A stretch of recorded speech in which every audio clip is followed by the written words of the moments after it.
దైవజనాంగమా, దేవునికి మనము ఎంత కృతజ్ఞతాపూర్వకంగా ఉండవలసినటువంటి వారము.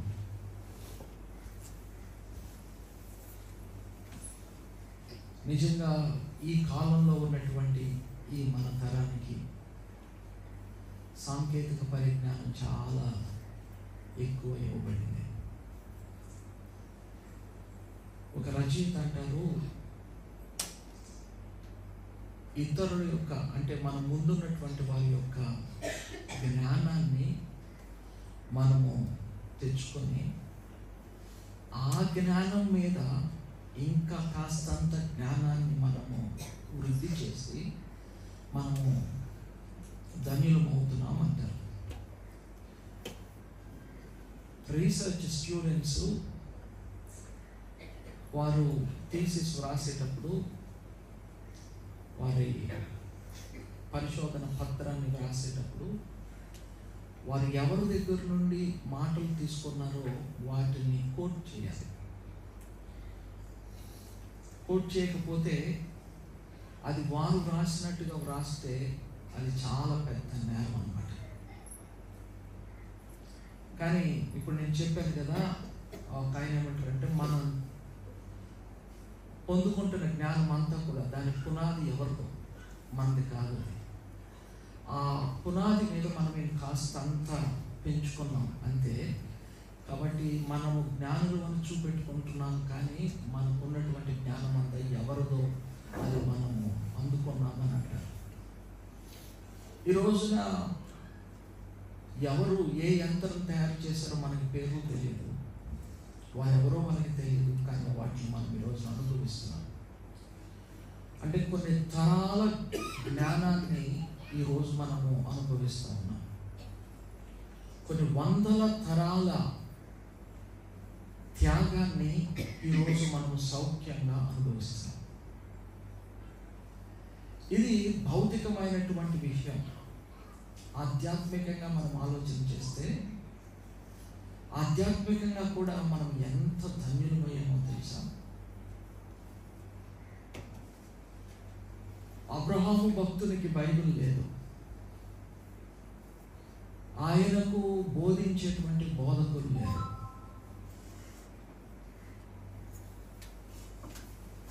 వారు దేవునితో సంబంధాన్ని ఏర్పరచుకోవడానికి, దేవుని జ్ఞానాన్ని అందుకోవడానికి వ్యక్తిగతంగా వారు చాలా కృషి చేశారు. ఈ రోజున మనలో ఎవరు కూడా అలాంటి వ్యక్తిగతంగా దేవుణ్ణి ఎరగటానికి, దేవుని అనుభవించడానికి ప్రయత్నం చేస్తున్నారని నేను అనుకుంటున్నాను. అంటే చేస్తున్నాము, but based on somebody's experiences. ఇతరులు మనతో పంచుకున్నటువంటి అనుభవాల మీద మనము ప్రభువుతో అనుబంధాన్ని ఏర్పరచుకోవడానికి తాపత్రయపడతాం. నిజంగా ఎంత ధన్యతో ఇది ఒకసారి మనం ఆలోచన చేయాలి. ఒక్కొక్కసారి అనిపిస్తుంది, అరటిపండు వలిచి నోట్లో పెట్టేసినట్లుగా మనకి అయిపోయింది, అందుకని అసలు ఏమిటి విలువ ఏమిటి అనేది మనకు అర్థం కాకపోతుంది అని అనిపిస్తుంది. అవును కదా? ఇంతకు మునుపు పబ్లిక్ స్కూల్స్లో చదువుకునేటువంటి పిల్లలు వాళ్ళ నోట్స్ వాళ్ళు తయారు చేసుకునేవాళ్ళు. ఇప్పుడు స్కూల్స్లో చదివేటువంటి పిల్లలు టీచర్ చెబితే తప్పని నోట్స్ తయారు చేసుకునేటువంటి పరిస్థితి. అరటిపండు వలిచిపెట్టినట్టుగా చదువు నేర్పుతున్నారు. కానీ అది నిజమైనటువంటి విజ్ఞానాన్ని పిల్లలకి ఇవ్వకపోతుంది. అలాగే మనకి ఇన్ని వసతులు పెరిగిపోయాయి, దీన్ని బట్టి కృతజ్ఞత చెప్పకుండా వీటిని మనము దుర్వినియోగపరిచేసుకొని అసలు భక్తిలో మనము సరైనటువంటి అడుగే వేయలేకపోతున్నటువంటి వాళ్ళు. దయచేసి గమనించాలని మనం చేస్తున్నాం. పూర్వం బైబిల్ చదువుతున్నటువంటి వాళ్ళు ప్రతి వాక్యాన్ని, ఆ యొక్క రెఫరెన్స్ని వాళ్ళు గుర్తు పెట్టుకోవడానికి చాలా ప్రయత్నం చేసేవారు. ఈరోజు మనలో చాలామంది ఆ పని చేయటం లేదు అన్నది వాస్తవం. సో ఇవ్వబడినటువంటి అనుకూలతల్లో మనము ఎదగాల్సిన దానికి బదులు మనము దిగజారుడు పయనంలో వెళ్ళిపోతున్నాం అనేటువంటి విషయాన్ని మీకు జ్ఞాపకం చేస్తాం. కానీ చిటారు కొమ్మను ఎక్కినటువంటి వాడు విరిగి పడ్డాడు అనుకోండి, కొమ్మ విరిగి పడ్డాడు అనుకోండి, వాడికి ఎంత దెబ్బ తగులుతుంది? వాడి నడుము విరిగిపోయేటువంటి దెబ్బ తగులుతుంది. మనకు చాలా సౌఖ్యాలు ఉన్నాయి, మనల్ని చాలా పైకెక్కించారు, చాలా బోధ మనకి వినపడుతుంది, చాలా వాక్యం మన దగ్గరకు ఉంది, మన భాషలో వాక్యం మనకు అందుబాటులో వచ్చింది, మనం చాలా ఎక్కాం. కానీ దీన్ని మనం సరైనటువంటి రీతిలో ఉపయోగించుకోకుండా జారి పడిపోతే ఖచ్చితంగా మన నడు. పూర్వకులకు లేనటువంటి భాగ్యాన్ని దేవుడు మనకి ఇచ్చారు. అయితే దీన్ని మనం సద్వినియోగపరచుకోవాలి. మనం సద్వినియోగపరచుకోకపోతే పడిపోవటమే కాదు, దేవుని యొక్క తీర్పు కూడా అంతే కఠినంగా ఉంటుంది. ప్రియ దేవుని బిడ్డలారా, అసలు భక్తి చేస్తున్నటువంటి మనం దేనికి పయనించాలి, ఏమి అనుభవించాలి? నువ్వు ఎందుకు భక్తి చేస్తున్నావు?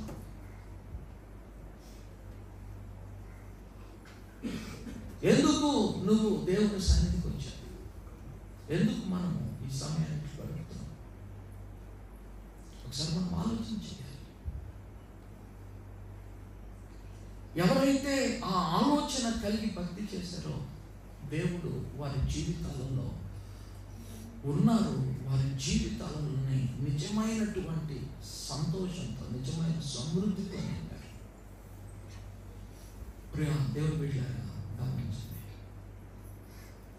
అబ్రహాము గురించి చెప్పబడినటువంటి మాట శ్రేష్టమైనది ఏంటంటే ఆయన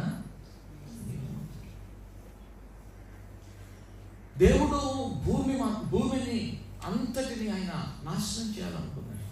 కానీ ఒక వ్యక్తి ఆయన పెంచాడు. ఆ వ్యక్తికి ఉన్నటువంటి అర్హత ఏంటంటారు? చదవండి ఒకసారి.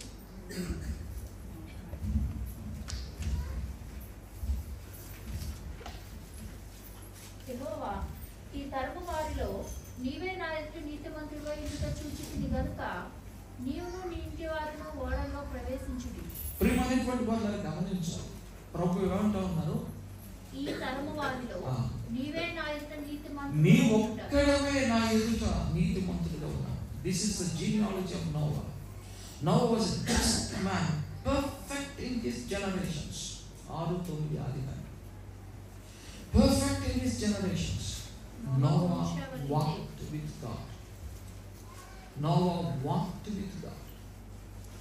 ఇక్కడ దేవుని యొక్క మాట ఏమని చెప్తుందంటే, జస్ట్ మ్యాన్, నీతిమంతుడు, ఆయన దేవునితో కూడా దానిని బట్టి దేవుడు నోవహు యందు సంతోషపడ్డాడు. ఇప్పుడు మన యందు నిజంగా దేవుడు సంతోషపడాలంటే మనం చక్కగా బట్టలు వేసుకొని సమయానికి వచ్చి కూర్చోవటాన్ని బట్టి కాదని సంతోషపడేది. అలాగే మనం ఉండాలి. కానీ మనము నీతిమంతులుగా ఉన్నప్పుడు దేవుడు మన యందు సంతోషపడతాడు. నీతి లేకుండా ఉంటే దేవుడు మనల్ని బట్టి సంతోషపడతాడు. ఈరోజు ఎవరికి వారు ప్రశ్నించుకోవాలని మనం చేస్తున్నాం. నిజంగా నీవు నీతిమంతులుగా ఉంటున్నావు, నీతిమంతులుగా ఉంటున్నావు. ఒక్కొక్కసారి ప్రశ్న రావచ్చు, అయ్యా నిజంగానే నేను నీతిమంతులుగా ఉండాలని అనుకుంటున్నాను, కానీ నా వల్ల అవుతుంది. నీతిమంతులుగా ఉండాలనుకుంటున్నాను, కానీ నా వల్ల అవుతుంది. నిజంగా నీతిమంతులుగా ఉండాలనుకున్నటువంటి వారు ఒకవేళ ఉండలేకపోతుంటే, నేను ఉండలేకపోతున్నాను అనేటువంటి బాధ వారి హృదయాలలో ఉంటుంది. 2, దేవుడు అలాంటి హృదయాన్ని ఆయన ఖచ్చితంగా దర్శిస్తారు. దేవుడు ఆయన ప్రజలను నీతిమంతులుగా ఉంచడం కోసం దేవుడు ఏం చేశారంటే ఆయన ధర్మశాస్త్రాన్ని ఇచ్చారు. రోమీయులకు రాసిన పత్రిక 10వ అధ్యాయం. రోమీయులకు రాసిన పత్రిక 10వ అధ్యాయం.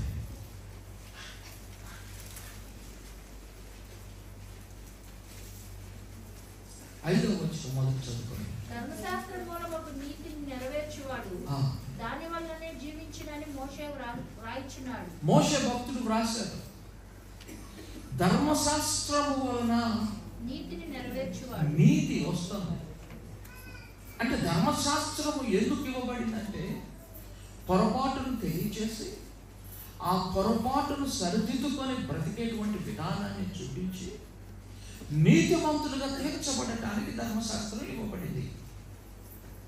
గమనించాలి.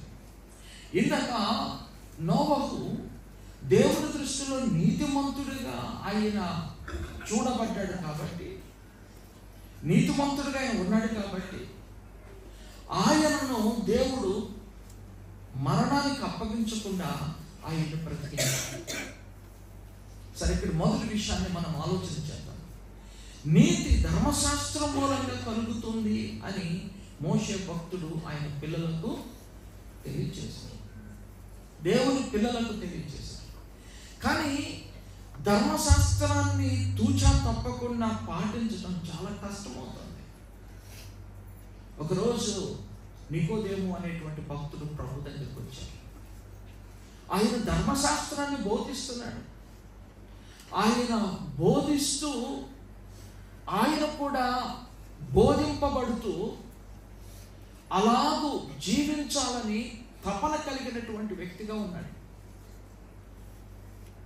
స్నేహితులరా, భక్తి యథార్థమైన మనస్సుతో నికోదేము చేస్తూ ఉన్నాడు.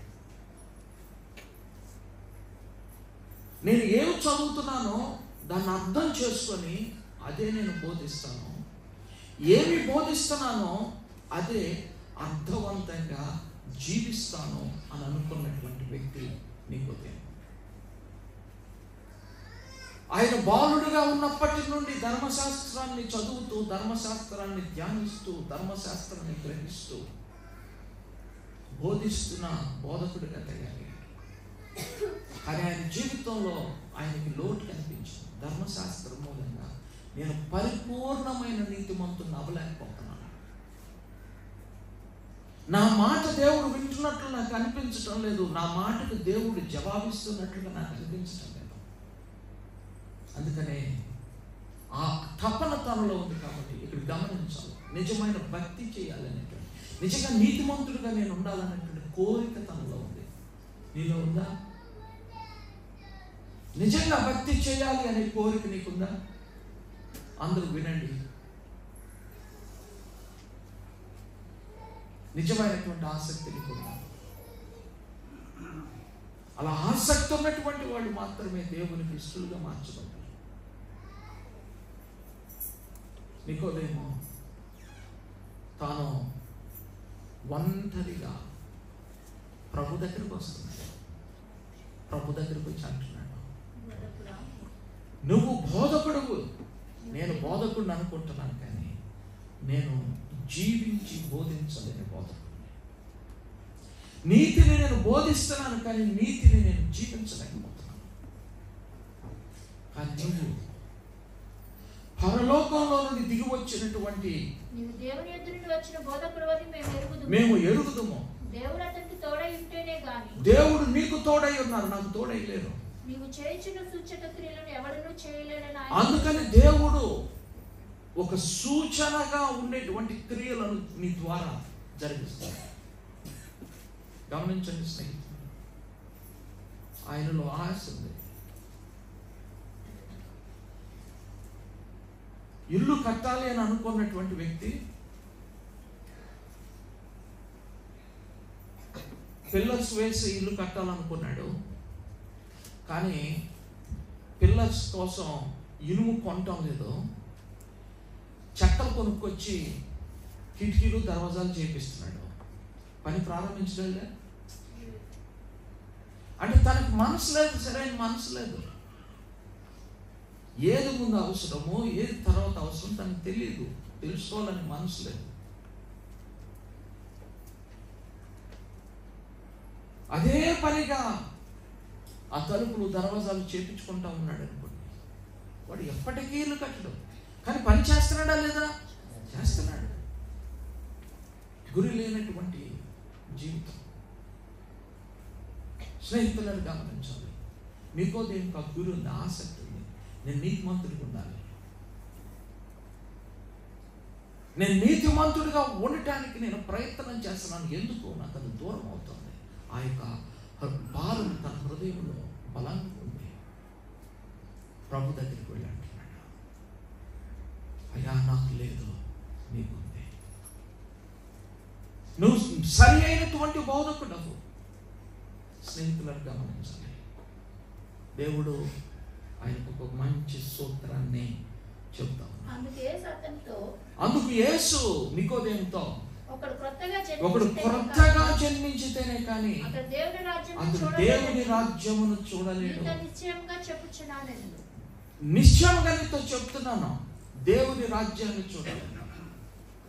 దేవుని యొక్క నీతిని నిండుగా అనుభవించాలంటే, దేవుని యొక్క నీతిలో సంతోషించాలంటే ఒకడు క్రొత్తగా జాగ్రత్తగా గమనించాలి.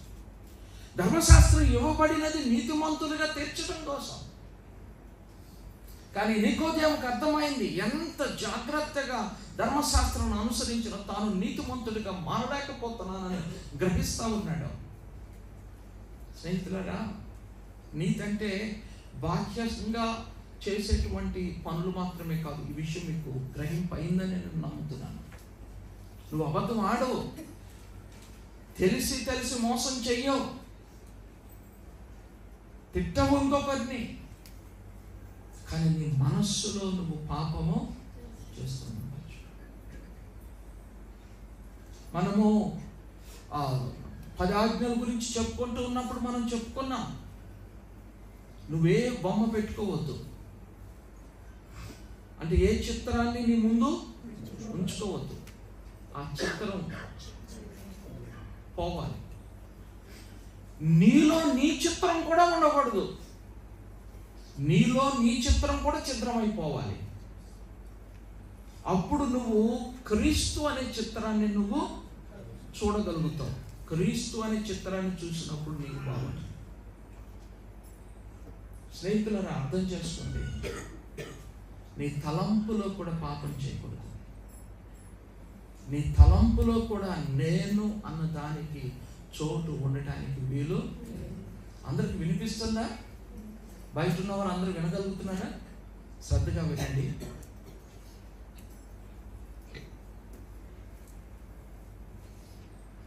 ఆలోచన కొన్నిసార్లు తప్పిపోతుంది.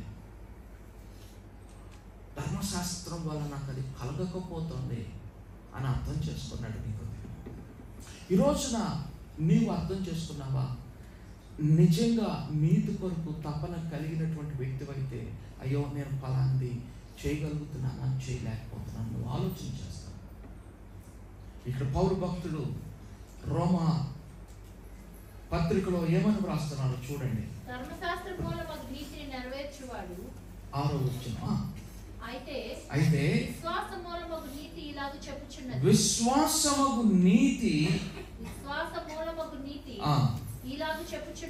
విశ్వాసమూలమగు నీతి ఇలాగు చెప్తుంది. ఎవడు పరలోకానికి ఎక్కుపోగలడు? అనగా క్రీస్తును కిందకి తెచ్చుటకు లేక. ఒకసారి ఆగుదాం ఇక్కడ. కానీ ఆ యొక్క ధర్మశాస్త్రము మనల్ని నీతిమంతులుగా ఉంచడం కోసం ఇవ్వబడింది. కానీ ధర్మశాస్త్రాన్ని అనుసరిస్తూ ఉన్నప్పుడు నీతి మనకు రావట్లేదు. అంటే కొన్ని పనులు బాహ్యంగా నీతిమంతులుగా ఉండగలుగుతున్నాం, కానీ ఆలోచనలో, చూపులో తేడా వచ్చేస్తుంది. ఆలోచనలో, చూపులో, కోరికల్లో, అంతరంగ స్వభావంలో నీతి తప్పిపోతా ఉంది. అది నికోదేం భరించలేకపోయాడు.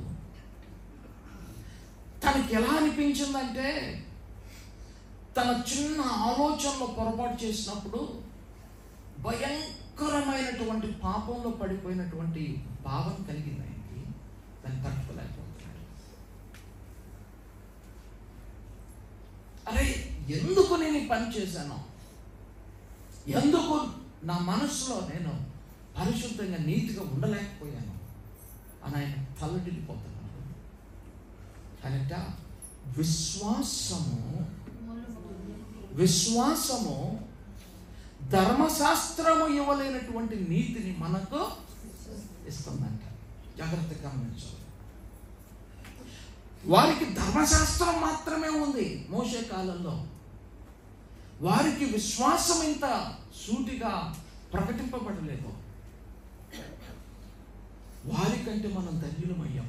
ఏమని వాక్యం చెప్తుందంటే, మోషే ధర్మశాస్త్రాన్ని వారు అనుసరించినప్పుడు పరిపూర్ణమైన నీతిమంతులు ఉండలేకపోయారు. నికోదేము లాంటి వారు ఉండలేకపోయారు. కానీ విశ్వాసము నిన్ను నన్ను నీతిమంతునిగా ఉంచుతుంది. ఎంత గొప్ప ధన్యత! అందుకనే ఆనాటి కాలంలో ఉన్నటువంటి వారిని విశ్వాసులు అనలేదు. ఇప్పుడు మనల్ని మాత్రమే విశ్వాసులు అంటాం. ఈ విశ్వాసం నీతిని మనకిస్తుంది. ఏ నీతి? ఏది నికోదేము అనుభవించలేకపోయాడో ఆ నీతిని దేవుడు విశ్వాసం ద్వారా మనకు ఇస్తాడు. ఆ ధర్మశాస్త్రము ఆలోచనలో మార్పు తీసుకురాలేకపోయింది. కానీ విశ్వాసము ఆలోచనలో మార్పును తీసుకొస్తుంది.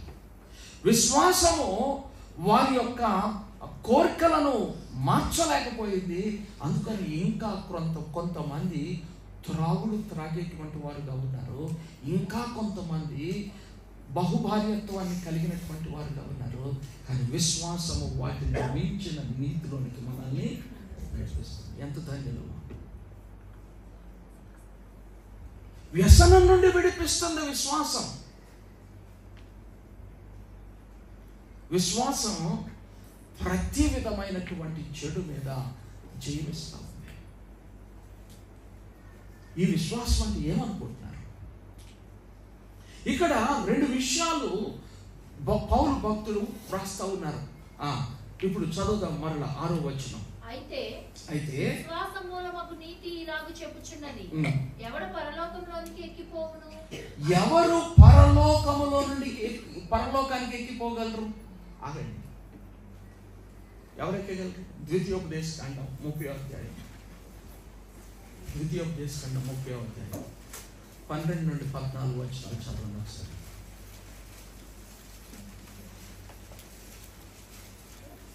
మనము దానిని విని గైకొనున్నట్లు ఎవడు ఆకాశమునకు ఎక్కిపోయి మన యొద్దకు దాన్ని తెచ్చును? ఎవడు ఆకాశమునకు ఎక్కిపోయి మన యొద్దకు తీసుకొస్తాడు అని నీవు అనుకొనుటకు అది ఆకాశమందు ఉండునది కాదు. మనము దాని విని గైకొనున్నట్లు ఎవడు సముద్రము దాటి మన యొద్దకు దాన్ని తెచ్చును? సముద్రం దాటి ఎవడు మన దగ్గరికి తీసుకొస్తాడు అని నీవు అనుకొననేలా? అది సముద్రము అద్దరి మించున్నది కాదు. నీవు దాన్ని అనుసరించుటకు ఆ మాట నీకు బహు సమీపముగా ఉన్నది. ఎక్కడ ఉందంటే సమీపముగా ఉంది. నీ హృదయములో ఉంది, నీ నోటిలో ఉంది. గమనించాలి. అంటే నిజంగా మనం ఒకసారి సామాన్యులంగా ఆలోచించేద్దాం. పరలోకానికి ఎక్కి యేసు ప్రభుని ఎవరు తీసుకురాగలడు? భక్తుడు అన్నాడు, కొండల తట్టు నా కన్నులెత్తుచున్నాను, ఆ కొండ మీద నుండి సహాయం నాకు రాదు. ఎక్కడి నుండి వస్తుంది నాకు సహాయం? నాకు మనుష్యుల నుండి సహాయం రాదు, ఆ కొండల దగ్గర నుండి సహాయం రాదు. ఎవడు వెళ్ళి ఆ కొండ మీదకి వెళ్ళి దాన్ని తీసుకొస్తాడు? మనం దీన్ని అర్థం చేసుకోవడానికి ఒక విషయం మీకు చెప్తాను. పరలోకంలో పెద్దలు అందరూ ఏడుస్తున్నారు. ఎందుకు ఏడుస్తున్నారు తెలుసా? ఒక గ్రంథం చుట్టూ ఉంది, దానికి సీల్ వేసి ఉందంట. ఆ సీల్ని తీసేటువంటి శక్తి ఎవరికి లేదంట. దూతలు శక్తిహీనులే. ఒక దూత, బైబిల్లో మనం అర్థం చేసుకుంటున్నాం, ఒక దూత ఒక్కసారి కత్తి తోస్తే 1,85,000 మంది చనిపోయారు. అలాంటి బలమైనటువంటి దూతలు ఆ యొక్క పుస్తకం యొక్క ముద్రను విప్పలేకపోతున్నారట. సీల్ తీయటం ఎంతసేపు పని, ప్యాకెట్ ఓపెన్ చేయటం ఎంతసేపు, కొరియర్ వచ్చింది ప్యాకెట్ ఓపెన్ చేయటం ఎంతసేపు పని, ప్యాక్ చేయడం కష్టం అవుతుంది. ప్యాకెట్ ఓపెన్ చేయడానికి కత్తెర పట్టుకుంటే టక్కన ఓపెన్ అయిపోతుంది, అవునా కదా? అరే ఆ ముద్రను తెరవటం సాధ్యం అవటం లేదు. పరలోకంలో ఏం చేస్తున్నారో చూడండి. ప్రకటన గ్రంథం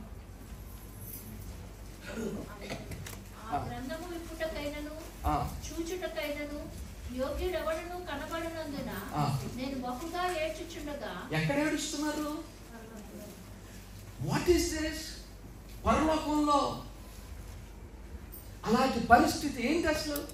యోహాను భక్తుడు చూస్తున్నాడు, ఏడుస్తున్నాడు. పరలోకంలో సైతం అసలు ఏడ్పుకు ఆనవాళ్ళు లేనటువంటి ఆ చోటును చూస్తూ, ఆ మహిమాన్వితమైన దాన్ని చూస్తూ ఏడ్పులు అందించుకున్నాడు. కారణం ఏంటంటే దాన్ని ముద్రను తీయగలిగిన వారు ఎవరు కూడా. అప్పుడు చెప్పబడినది, అదిగో వధించబడిన గొర్రె పిల్ల ఆ యొక్క ముద్రను విప్పగలిగేటువంటి శక్తి. ఎంత సంతోషం కలిగిందో మీకు అర్థం చేయటం కోసం కొంచెం వివరంగా మాట్లాడుతున్నాను. నిజంగా పరలోకానికి వెళ్ళి దేవుణ్ణి ఏ మనుషులు తీసుకురాగలరండి? It's impossible. ఏటట? Do not say in your heart you will ascend into heaven. Who will ascend into heaven? ఎవరు పరలోకానికి వెళ్ళగలరు? పరలోకానికి వెళ్ళి యేసయ్య ఎవరు తేగలరు? ఇది అసాధ్యమైన. ఆ ముద్ర విప్పటం ఎంత కష్టతరమైందో, దేవుణ్ణి భూలోకంలోనికి తీసుకురావడం కూడా అంతే అసాధ్యమైనటువంటిది. ఇంకొక అసాధ్యమైనటువంటి దాన్ని మీకు జ్ఞాపకం చేస్తాను. యేసయ్య కన్య గర్భములో ఆయన పెరిగారు. యేసయ్యకి ఇప్పుడు మామూలుగా తల్లి గర్భంలో పిండం పడ్డప్పుడు తల్లికి పిండానికి ఒక కనెక్షన్ ఉంటుంది. ఆ కనెక్షన్ నుండి కావలసినటువంటి ఆహారం అంతా వెళ్తుంది. రక్తం, తల్లి యొక్క రక్తం బిడ్డలోనికి వెళ్తుంది.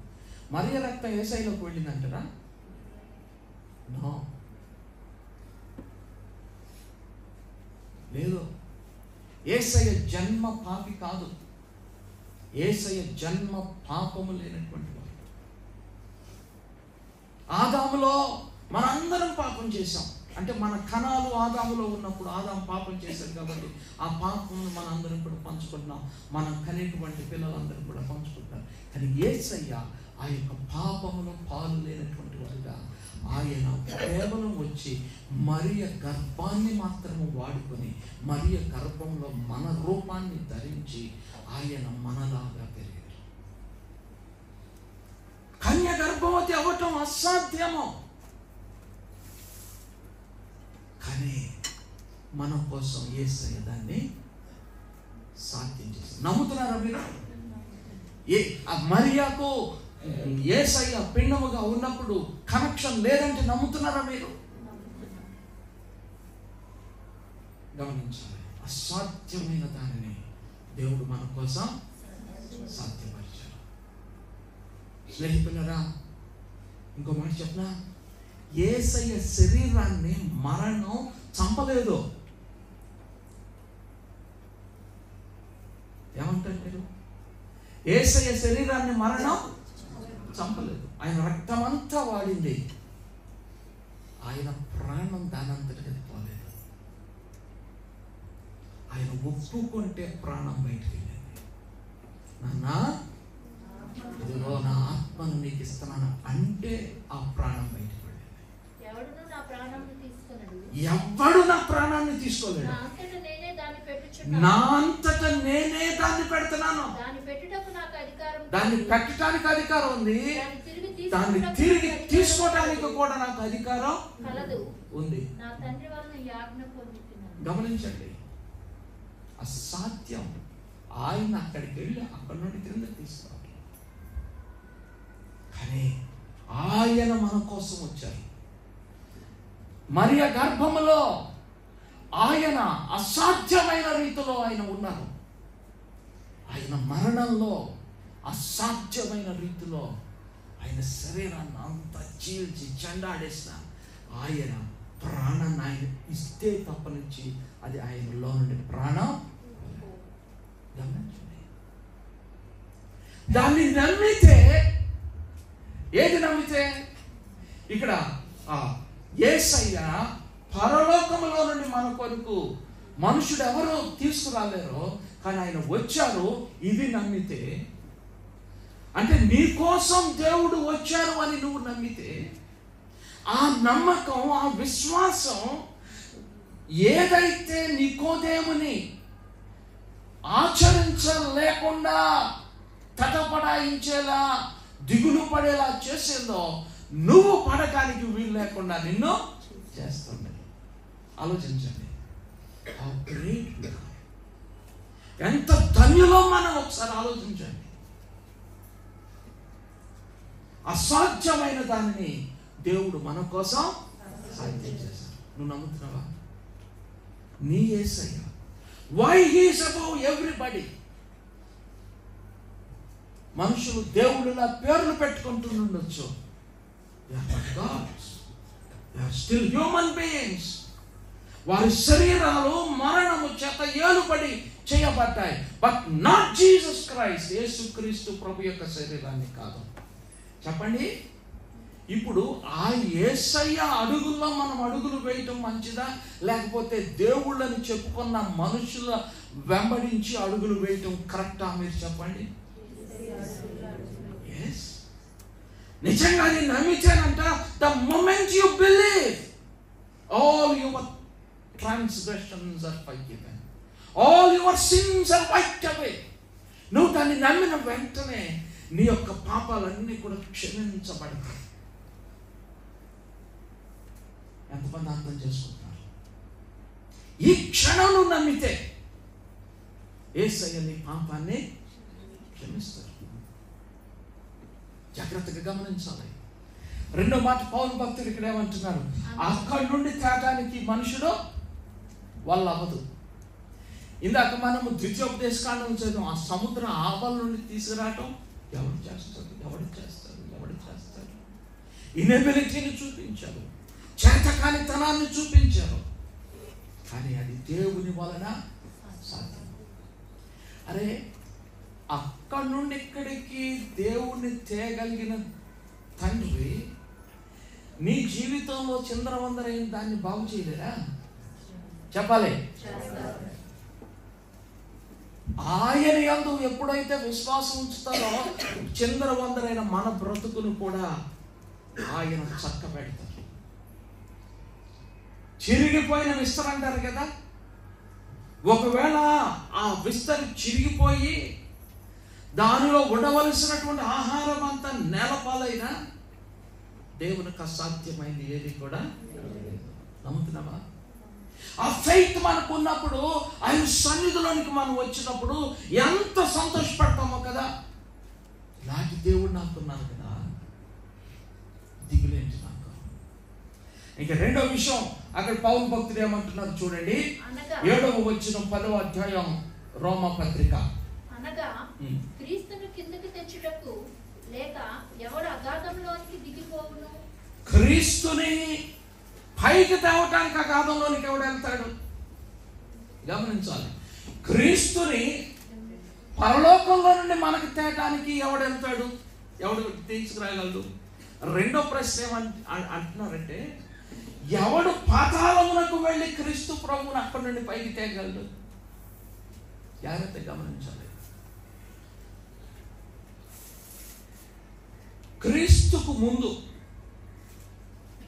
యేసు ప్రభు యొక్క పునరుద్ధానానికి ముందు చనిపోయినటువంటి ప్రతి వ్యక్తి, చనిపోయినటువంటి వ్యక్తులు రెండు చోట్లు ఉన్నాయి. ఆ చోట్లు ఏదో ఒక చోటుకి వెళ్తూ ఉండేవాళ్ళు. జాగ్రత్తగా వినండి. దేవుని యొక్క మనస్సుకు అనుకూలంగా ఉన్నటువంటి వాళ్ళు పరదైసుకు వెళ్ళేవాళ్ళు. వాళ్ళ ఆత్మలు ఎక్కడికి వెళ్ళాయి? పరదైసుకు వెళ్ళాయి. ప్రభువుకి హితంగా లేనటువంటి వారు వారి ఆత్మలు పాతాళానికి వెళ్ళాయి. ఎక్కడికి వెళ్ళాయి? పాతాళానికి కానీ పరదైసుకు కానీ వెళ్ళాయి. చూడండి, మానవుడు తప్పు చేశాడో, తప్పు చేయటాన్ని బట్టి మానవునికి మరణం అనేది శిక్షగా విధించబడింది. ఇప్పుడు ఆ మరణం విధించబడింది కాబట్టి మరణ దూత, లేదా మనం ఇలా చెప్పుకున్నాం, అపవాదికి మనుషుల మీద పెత్తనం వచ్చింది. జాగ్రత్తగా, మనుషుడు పాపం చేయటాన్ని బట్టి మనిషి మీదకి మరణం వచ్చింది. ఆ సాతాను యొక్క పెత్తనం మనిషి మీదకి వచ్చింది. భక్తి చేశారు, కానీ వారు ఎవరు పెత్తనం కింద ఉన్నారు? సాతాను పెత్తనం కింద ఉన్నారు. అర్థమైందా? అర్థం కాలేదా? సో సాతాను పెత్తనం కింద ఉన్నారు కాబట్టి పరదైసు కూడా అపవాది గుప్పిట్లోనే ఉంది. పరదైసు అపవాది అధికారం కిందే ఉంది, పాతాళము అపవాది అధికారం కిందే ఉంది. అని యేసయ్య పైనుండి దిగి వచ్చి మానవుడిగా మన కోసం చనిపోయి ఆయన చేసిన పని ఏమిటయ్యా అంటే, ఆయన పాతాళములోనికి, అరే ఇంతకు ముందు పుట్టినటువంటి భక్తులందరూ చూడండి ఆ యొక్క పరదైసుకి వెళ్ళారు కదా. లేకపోతే అపవాది గుప్పిట్లో ఉన్నటువంటి, అంటే పాతాళంలో ఓకే 2 క్యాబినెట్స్ చెప్పుకుందాం, 2 స్థలాలు చెప్పుకుందాం. ఒక స్థలానికి ఆ స్థలమో ఈ స్థలమో వెళ్ళారు కదా. ఎవరు కూడా అక్కడ అపవాదిని గెలిచి బయటకు రాలేకపోయారు. ఏలియా రాలేకపోయాడు. చూడండి, మోషే భక్తుడి విషయంలో వాక్యం ఏమని చెప్తుందంటే, ఆయన శరీరం కోసం అపవాదిను దేవుని దూతలు వాదులాడుకున్నారట. It was not a simple task. అది మామూలు విషయం కాదు. దావీదు ఆ ప్రదేశాన్ని దాటి బయటకు రాలేకపోయాడు. అబ్రహాము రాలేకపోయాడు. ఏలియా రాలేకపోయాడు. హనోకు కూడా అక్కడ ఉన్నాడంటేరా, ఆయన చనిపోలేదు. హనోకు, ఏలియా కూడా రాలేదండి, నన్ను మన్నించండి. ఏలియా కూడా చనిపోలేదు. ఎలీషా భక్తుడు రాలేదు.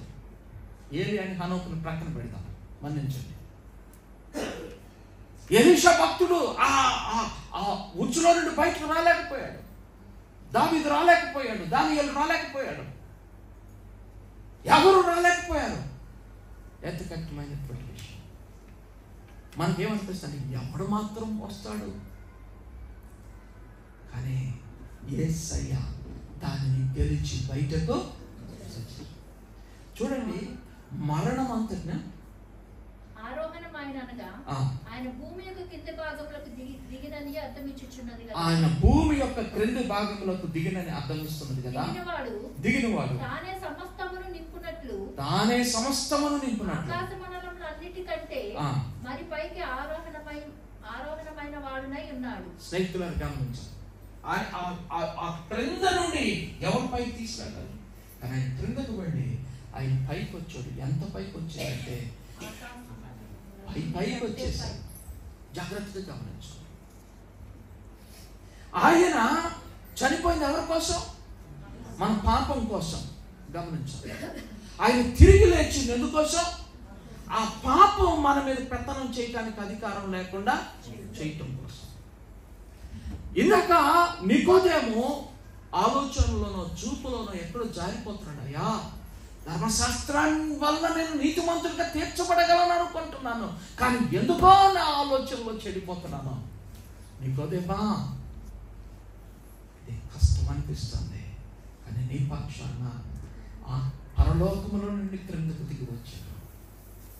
క్రిందకు వెళ్ళి మరణాన్ని గెలిచి పరదైసును ఆయన చెరపట్టి ఆయన పైకి వచ్చి, అది నమ్మితే నువ్వు నికోదేమా, ఒకడు తిరిగి జన్మిస్తే, మరణాన్ని గెలిచి జన్మిస్తే, ఏంటి బోధకుడా నువ్వు చెప్తున్నది?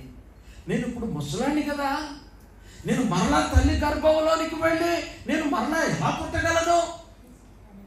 ఓ నికోదేమా, ఇశ్రాయేలీయుల బోధకుడా, నీకు ఇప్పటిదాకా అర్థం కాలేదా ఈ సత్యం? మనకు అర్థమైందా? మనకు అర్థమయ్యిందా?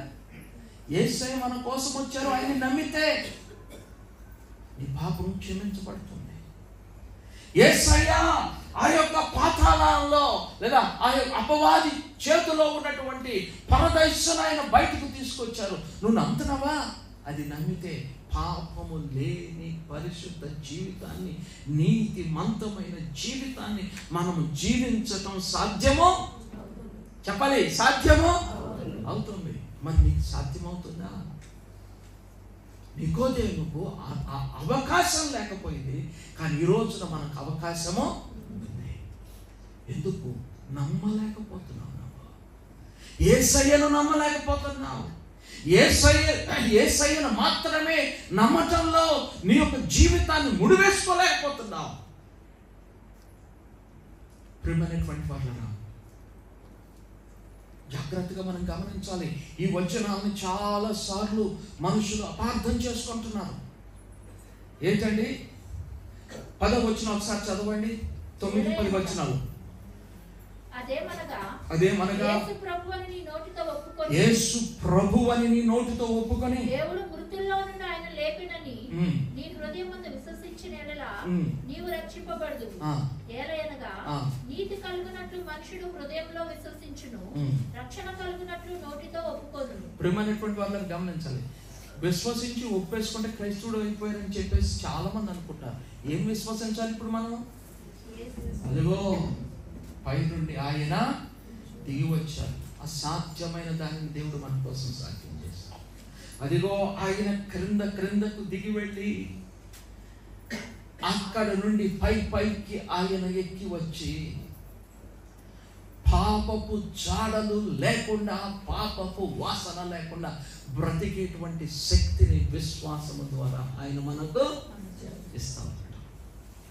ఇది నిజంగా నమ్మినప్పుడు నా పాపాలన్నీ క్షమించబడ్డాయి, నా పాపం అంతటి మీద నాకు జయం ఇవ్వబడింది, ఇక నేను పాపము చేయజాలను విశ్వాసము ద్వారా వస్తుంది. ఇది అబద్ధమా? చెప్పండి, ఇది అబద్ధమా? నేను తప్పు ఇంటర్ప్రెట్ చేస్తున్నానా దేవుని వాక్యాన్ని? ఇది నిజమే అయితే మనం ఎందుకు బ్రతకకూడదు? అట్లా ఎందుకు బ్రతకలేకపోతున్నాం? అలాగా బ్రతకటానికి ఎందుకు ప్రయత్నం చేయలేకపోతున్నాం? అలాగా నికోదేమా, ఇశ్రాయేలీయుల బోధకుడు పోయి ఉండి నువ్వు గ్రహించకపోయావా? నీ పేరు పెట్టి నిన్ను పిలిచి విశ్వాసి అని చెప్పుకుంటున్నా నువ్వు ఏమి నమ్మాలో నీకు తెలియకపోతుందా? హృదయంలో నా ప్రభువు నా పాపమును క్షమించడానికి కన్య మరియ గర్భములో ఆయనకు ఉద్భవించి శిలువ మ్రాణుకెక్కి ఆయన ప్రాణాన్ని నా కోసం పెట్టారు. సో నా పాపానికి ప్రాయశ్చిత్తం, నీ పాపానికి అయ్యిందా? ప్రాయశ్చిత్తం అయిందా లేదా? గట్టి చెప్పండి, గట్టిగా చెప్పాలి. అనుమానం ఉందా? అనుమానం ఉందా? నీ పాపానికి ప్రాయశ్చిత్తం అయిందా లేదా? చెప్పు, గట్టిగా చెప్పండి నాన్న, గట్టిగా చెప్పండి. బలవంతంగా కాదు, నమ్మకంతో మనం ఆ మాటను, నీ పాపానికి ప్రాయశ్చిత్తం అయిందా లేదా? సిలువలో ఆయన ఎప్పుడైతే ప్రాణం తండ్రికి అప్పగించారో, మరణం ఆయన శరీరం మీదకి రావడానికి ఒప్పుకున్నారో, అప్పుడే మన పాపానికి ప్రాయశ్చిత్తం జరిగింది. నా మరణం అక్కడ ముగించబడింది, నీ మరణం అక్కడ ముగించబడింది, నువ్వు చేసిన పాపానికి శిక్ష అక్కడ ముగించబడింది. ఆయన క్రిందకు వెళ్ళి తీసుకొచ్చారు పైకి, ఆయన పునరుత్థానులై తిరిగి లేచారు. ఇక ఆయన మరణం కూడా బంధించి ఉంచలేదు. పాపము నిన్ను బందీగా ఉంచలేదు. నిన్ను పాపమును చేయించేలాగా ఏ శత్రువు కూడా నిన్ను చేయలేడు. నువ్వు ఎలవెన్స్ ఇస్తేనే, నువ్వు చోటిస్తేనే, నువ్వు బుద్ధిహీనంగా తలుపులు తెరిస్తేనే, లేకపోతే లోపలికి రావడానికి అవకాశమే లేదు. జాగ్రత్తగా ఆలోచించు. అది విశ్వసించి ఎప్పుడైతే వారు నోటితో ఒప్పుకుంటారో వారికి రక్షణ భాగ్యం దొరుకుతుంది. ఆలోచించండి, ఇది కదా నీకంటే ఆలోచనలో కూడా పరిశుద్ధం ఉండటం కదా నీదంటే. అప్పుడు కదా మనము విశ్వాసులు మనం అనిపించుకోగలిగింది. అప్పుడు కదా దేవునికి సంతోషం కలిగేది. ఏమంటారు? అలాంటి భక్తి చేస్తున్నావా? ఈ రెండు విషయాలు నువ్వు నిజముగా నీ మనస్సంతటితో వినండి వినండి వినండి. ఈ రెండు విషయాలలో నీ నమ్మకం కుదురు కాకపోతే నీకు పరలోకం లేదు, రాక నష్టపడటం లేదు, దేవునిలో పాలు లేదు. నీకు కన్యకలాగా నువ్వు బయటికి శృంగారించుకొని ఉండొచ్చు, మీరు ఎవరో నాకు ఓ ప్రేమ మాట్లాడారా. ఈ రెండు నువ్వు నమ్ముతున్నావా? నమ్మితే లోకం ఏ పండగ వచ్చినా నీకు సంబంధం లేదు. నీకు పండగ దేవుని ఆలయంలో ఉండటమే, నీకు పండగ దేవుని సన్నిధిలో గడపటమే, నీకు పండగ దేవునితో గడపటమే కదా. ఏమంటావు? ఆలోచన చేయి, తలలు వచ్చి దేవునితో సంభాషణ చేస్తాయి.